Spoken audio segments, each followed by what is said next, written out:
That's right. Run, little man. You tiny coward. Run for shelter. It's not a trap. Trust me.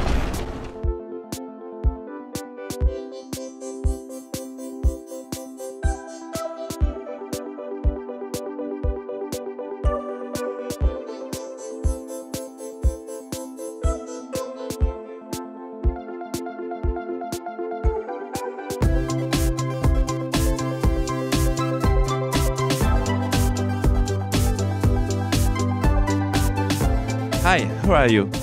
Hello, my name is John Baez, and I'm a co-founder of the Behemoth. So, the Behemoth was created in 2003, right? With friends. Tell me about it. So, in 2003, we created the Behemoth to make the game Alien Hominid. Alien Hominid original was made by Dan Paladin and Tom Fulp on Newgrounds and released as a Flash game in 2002. And it was very successful. And I was working at a video game studio, playing the game, thinking, wow, this game is great, but it shouldn't be played on a keyboard. It needs to be played with a controller. A few months later, the studio where I was working hired Dan Paladin as an artist, and I didn't know it at the time that he had created Alien Hominid. And a few months after that, our boss came to the studio one day and he said, I'm closing the studio. You should all go look for jobs. And I said to Dan, you know, we should just make Alien Hominid and start our own game company. And he talked to Tom, and Tom agreed. So we created the Behemoth with the Alien Hominid IP as our first game. Then you created Castle Crashers in 2008. I think this is the start of the world knows the Behemoth. Yes, Alien Hominid did really well because we were able to tell people that we were an independent studio and that independent games don't have to be simple games. They can be complex. They can be on consoles, things that weren't very common at the time. And by the time we released Castle Crashers in 2008, we were able to be within the first group of live arcade titles, along with Alien Hominid HD, of course, which released in the previous year, that really showed to people that downloadable content was a viable way to distribute games. And it helped us remain independent and without needing a publisher. When I discovered Castle Crashers, I said, wow, there is people in the world, just few people can create such great game. Do you think it's the very beginning of the new era of indie games, maybe with you and maybe Jonathan Blow and Braid? I think the summer of 2008 and the summer of arcade showed the world that a very small number of people can make a very beautiful, high-quality console title, which up to that point was extremely difficult to do. But because of the opening of the independent developer not needing a publisher to be on the digital downloadable side, it made it much more viable, and it showed people that you could actually get paid for making games even if you're a small studio. And so, since Castle Crashers, you created games with love, humor. You know, there is Castle Crashers, Battle Block Theater, and now people. We love maybe of the 5 minutes. Well, we make the games that make us laugh. So we like to laugh and be with our friends, playing video games on a couch. We love co-op. We love sharing that experience with our friends. And so we think that if we are doing that correctly, we are making games that other people will like. And they will love our games, and they will laugh at our games, and they will be excited about the stories that we're telling. And it has really been important to us to use, beautiful colors and hand-drawn artistic aesthetic. Because years and years ago, Dan and I were working in the hyper-realistic 3D first-person shooter, and it gets so boring because it's such a simple emotion, anger, shoot things, kill things. It takes a lot more work to make something, to make someone laugh, to make something that's handcrafted and beautiful, and it's more interesting for us over the long term. I don't know. You will explain me. Oh, Will Stamper, Yes. Yeah. Every time he speaks, it's very hilarious.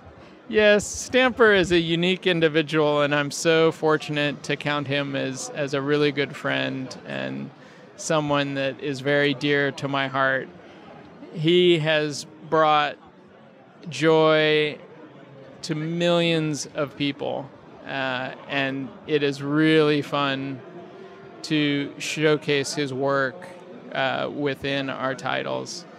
And there's a lot of, there's sides that people don't really know unless they read the credits very precisely, but he's a wonderful musician, very talented animator, very extraordinary voice talent, really understands audio, loves to make cool little special effects, really all-around guy. How do you explain trailers like Battle Block Theater? You said something like 1 million P, for every jokes. The world takes itself so seriously, and especially with things like the joke about the Oculus, how it supports 7 Oculus supports on one face, right? It's the world takes itself so serious that it just makes us want to make fun of it and laugh at it and maybe take things not so seriously. You try something new for each game. For example, Battle Block Theater was a platformer, and now Pit People is tactical. Do you always try something new, or is just maybe don't want to create the same game as before? Well, the whole idea of doing a different genre with every new game was never planned. So originally we had made Alien Hominid, and when we got finished with Alien Hominid, it's like, wow, I don't want to work on a shooter for a long time.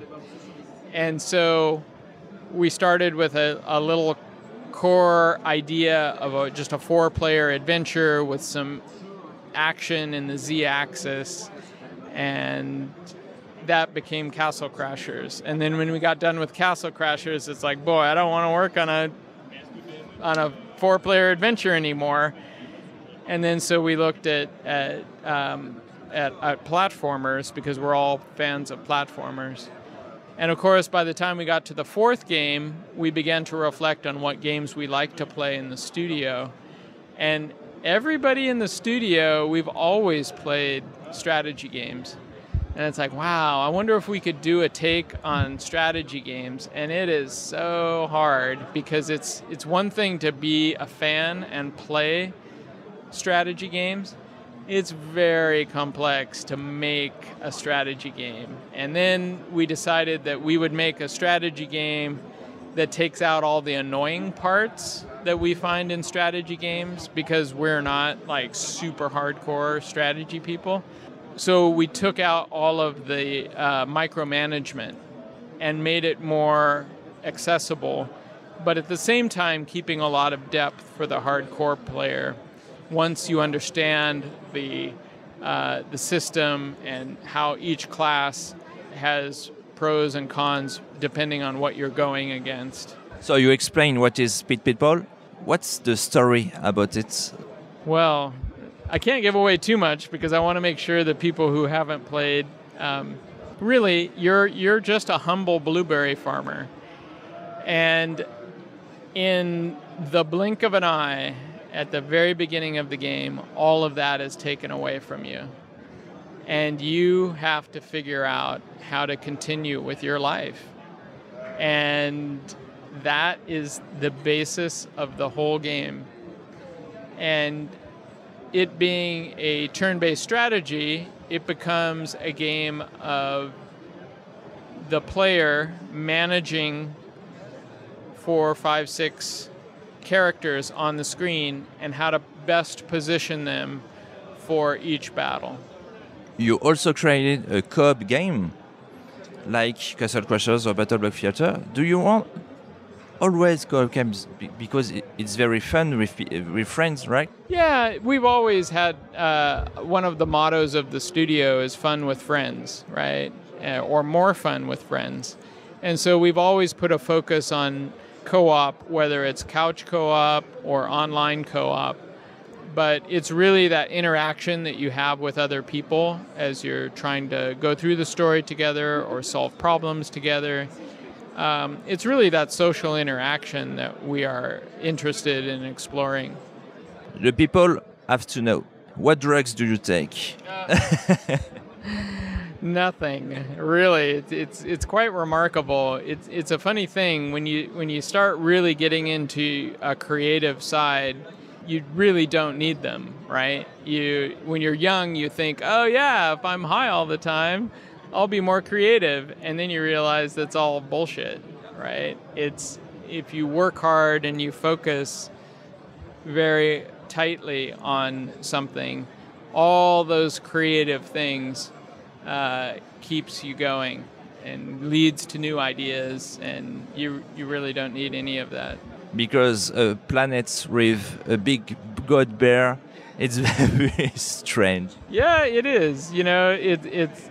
But I think that's what it's our ability to go out of the mainstream and say, we are going to have a Cadillac full of people on a beach and a shipwreck and people with Uzis and people with bows and arrows all in the same moment. It's really gives something for the player to try to figure out why it's all connected. So now the game is released. Where people can buy it? On which platforms? On what price? So currently the game is out. The full release is out on Microsoft Xbox One as well as Steam. The price, at least in the US, I don't know where the price is anywhere else. I think, yeah, it's $20 now. So it's whatever that price becomes. And then we'll have an update, a free update coming out this summer that adds a whole bunch of things and fixes a few things and rebalances a little bit of stuff. But the update 7 will be out this summer. Do people are happy with the game? Do they enjoy it? Yes, we've one of the things that we do regularly during the development cycle is to bring it to trade shows and conventions and festivals to watch people play the game to see if they're frustrated. So over the development cycle of Pit People, we've made a lot of changes to try to make that experience the best that it can be. And you see it now. It was really fun to be here yesterday when there was a couple playing, and they were just laughing out loud. And for us to hear that, to be sitting in the booth where they can't see us, they can't, and we can hear them laughing, we know we have a successful title. So you said people enjoy it. You have a huge community. For example, when we see your Twitter page, we see a lot of fan art, something like that. Is it something you enjoy? Yes, we've always realized that the community, the actual people that play our games, are extraordinarily important. And I think a lot of that understanding of that importance came from Newgrounds from a long time ago, because Newgrounds was built by a community, right? It wasn't an engineered solution by a large media company. It simply wasn't. It's a community of people. So the community has always been important to us on all of our games. We're not as good as some people in creating community, but we're not bad at it. And we really enjoy coming to festivals and conventions to show our game off, and it's that one-on-one interaction when we can ask somebody up front how they like it, that really makes it rewarding for us.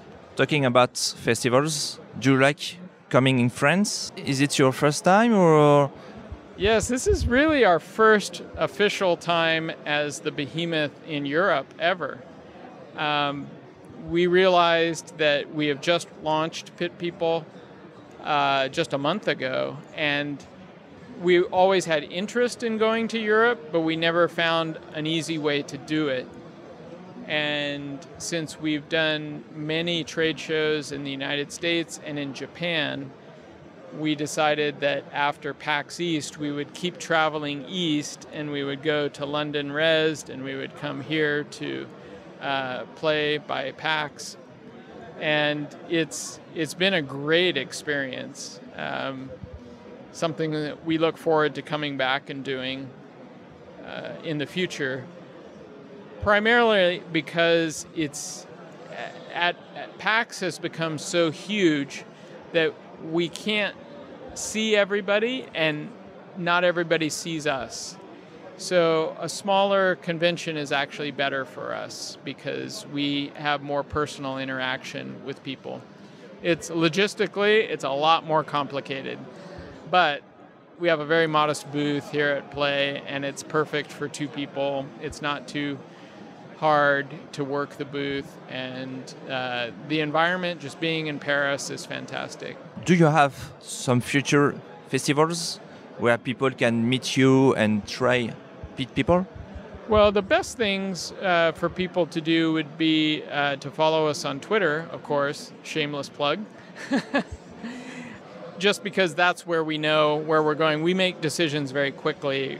We don't plan a whole lot in advance because we have all of our trade show stuff sitting in a suitcase ready to go. So it really depends. This summer we'll be at Comic-Con in San Diego for our 15-year anniversary. After that, we are in Austin, Texas at RTX, which is at the beginning of August. And then we are at PAX West at the end of August, beginning of September. It might be beginning of September in Seattle. And then we will probably come back to France and Germany in September, late September, early October for a couple of festivals. And then the system starts again. The whole trade show season starts again. So we'll see. It's really, really fun to be here. So, for the future, I guess you have some new projects or something like that. After the update 7, do you have something to say? Or? No, we've got no announcements to make right now. Now we're just enjoying having shipped Pit People, meeting our fans who have supported us all these years, playing Castle Crashers and Battle Block Theater. So we're really out there trying to go to as many festivals as we can to reconnect. When we're in the development stage of a project, we tend to limit how much we go out, or try to limit how much we go out. And so now we're really enjoying just being out and meeting people again, kind of getting out of the cave. It's really nice. To finish, I have the most boring question, the marketing question. What do you say to people to buy your game? Oh, well, they should try our game first. Don't buy it unless you can try it. I hope we have a trial. I don't know if we do anymore. They used to be the best thing ever. You could try a game and then play it. I think it's important for anybody when they're looking at any title that they want to buy, whether it's ours or somebody else, is to just look at YouTube and Let's Play videos to see if you really want that type of game. Or you could be like a lot of people and just wait for it to go on sale on Steam and pick it up when it's really cheap, and then hopefully come back and play it. But we really want people who will play our games to, purchase our games. We don't do loot boxes. We don't do free to play. We don't do play to win or pay to win. We just it's our upfront. Have a great time with it for the next 100 hours or 50 hours or 20 hours of gameplay, and really, enjoy what we've made for you.